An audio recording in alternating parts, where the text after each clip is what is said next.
Just super proud of the group. I mean, it was a gritty game. It's what we expected. Obviously, we got down early and didn't play our best in the first half, and offensively struggled. And I thought the second half to start in that third quarter, Ashlon just really injected us with a ton of energy and confidence and swagger by making plays. And I thought that kind of got us going a little bit. And I thought these two up here with me were the difference makers in the game for us. When you look at Ashlyn's shot making and hitting 5 threes for us, and when you look at Delaney's total floor game, just battling all night, with their center and making key plays and rebounds, making free throws, finishing plays.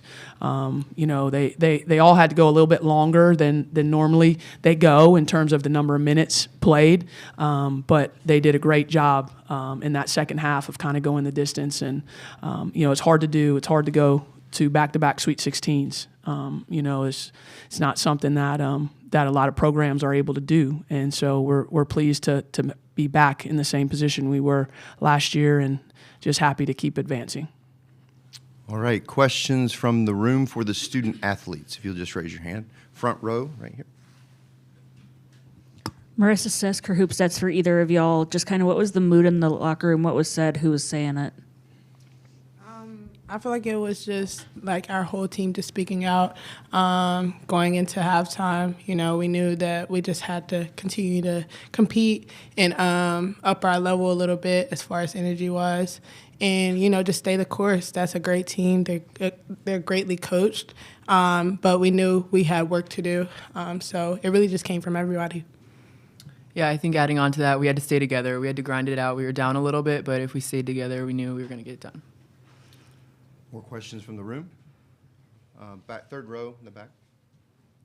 Then we'll come to the second row and then the front row. Martin Heinzelman with the Chronicle. Ash, that was, you sort of struggled in the first half to find your shot a little bit and then really just turned around right to kick off the third quarter. What do you think changed that helped you sort of find your range? Really just my teammates, and my coaches. They just told me, if you're open, shoot the ball. We need you to shoot the ball.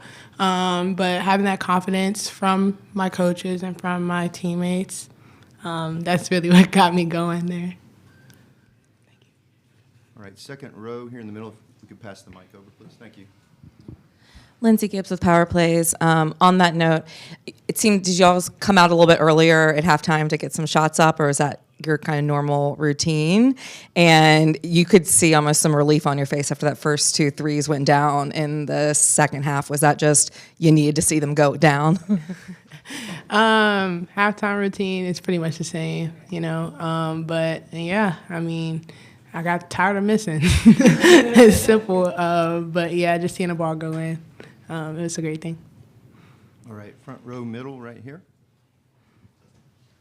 Lauren Rouse with the Next. For Ashlon, well, first of all, congratulations. How do you plan to build on the performance today for the next round, and both, as a team and individually? As a team, we got to continue to stay together and just continue to push our pace up, our tempo, our energy, and, every single round that we will go to, it's always going to be a great team, a great coach. So I would say, just staying the course, just staying Duke, and just getting to it after practice. Yeah, that's pretty much it, because like I said, we're going to play a great team this coming week. So, yeah, that's pretty much it. Thank you. Maybe third row back. And then we'll come over to the left after that.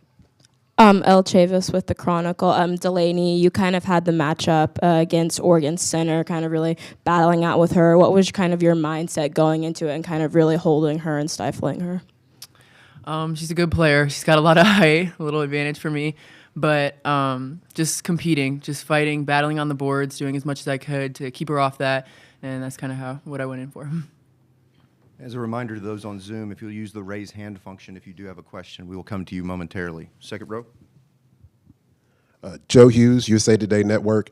For both of you, playing without Toby, how much of an adjustment did that take, and how much did you kind of learn about your team, yourself and your team through that? I would say playing without Toby was rough, but we knew that we had to be prepared. Everyone had to be prepared because, if your number was called, we got to go win a game. But I would say, yeah, that was pretty tough, but we stayed ready, we stayed the course, and we got it done. Yeah, I'd say not having any of your teammates is kind of a loss, but we were able to adjust. We were able to play together and just back each other up to kind of make up for that. We have time for maybe one more question. I see none on Zoom. Any in the room? In the back, third row? Or sorry, here in the middle. That's fine. Oh, yeah, pass it across. Perfect. There you go. Shelby Swanson with the Raleigh News and Observer. For both of you guys, just wanted to ask about the defense, specifically in the last 4.5 minutes. Oregon did not score from the fields. What do you think was crucial to locking them down at the end there? I think just our desire. We really wanted it. We really wanted it for each other.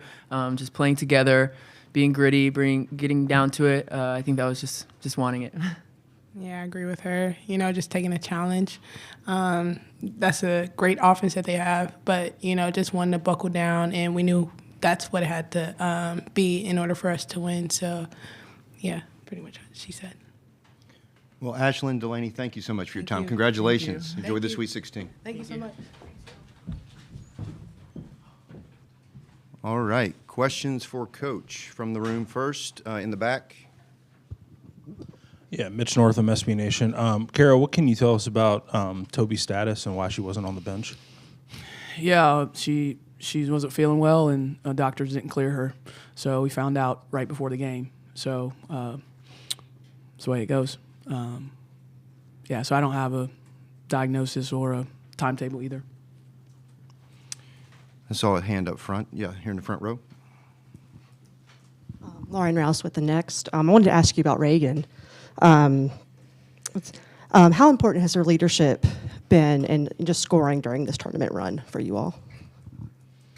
I thought Reagan in the first half was Reagan and Alucci were the two guards that kind of figured out what they were trying to do defensively and were able to kind of knife through there and make some plays. And that was critical for us because our offense was not good.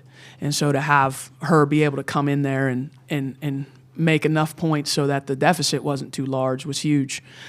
She's a senior, obviously. She's someone that I have a lot of belief in and trust in. I have an understanding what she's going to do and how she'll play, and she gives it her all defensively every night.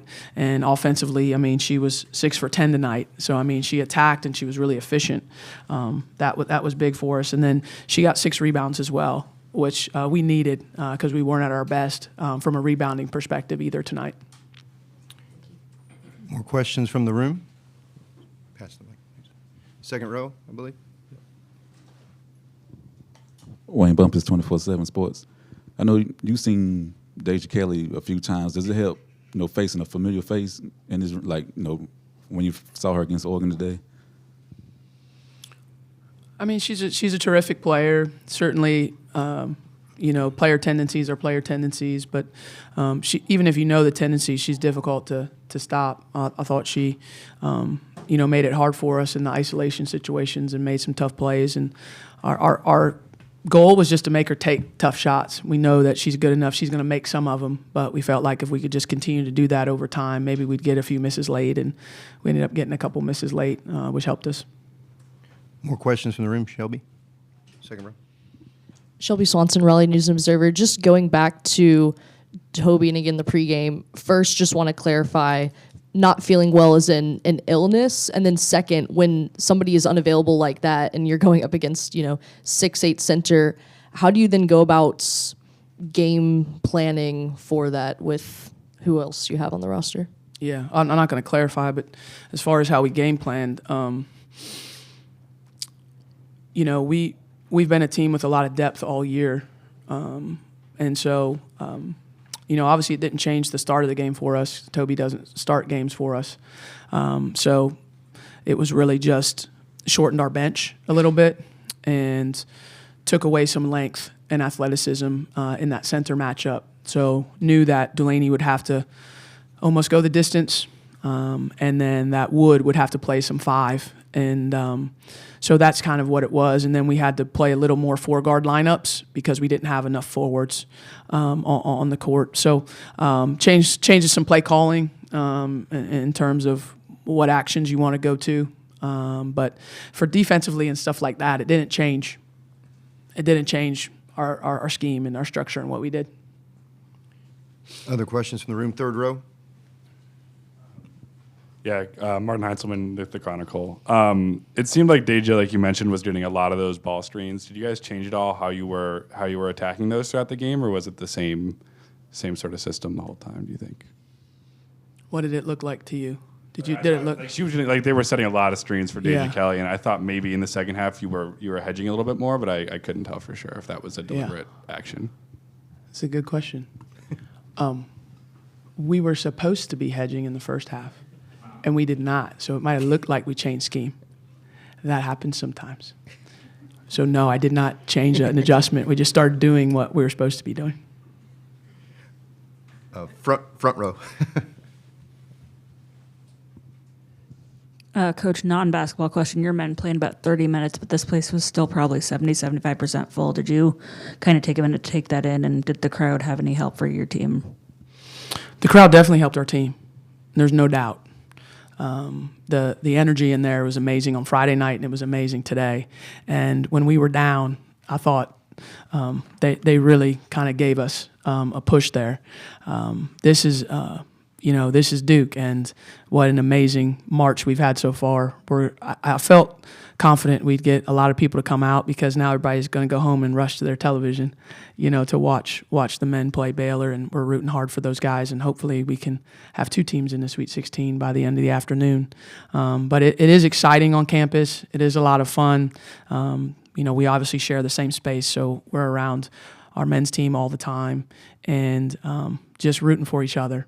I mean, when we won the ACC tournament, we came back and it was like, hey, guys, now you go win the ACC tournament. And so it's just kind of like a lot of support between both programs. And, so we're excited for them, and hopefully they'll get the job done. We have time for maybe one more if someone has one. I don't see any on Zoom. Seeing none, Coach, thank you. Congratulations. Thank you. All right.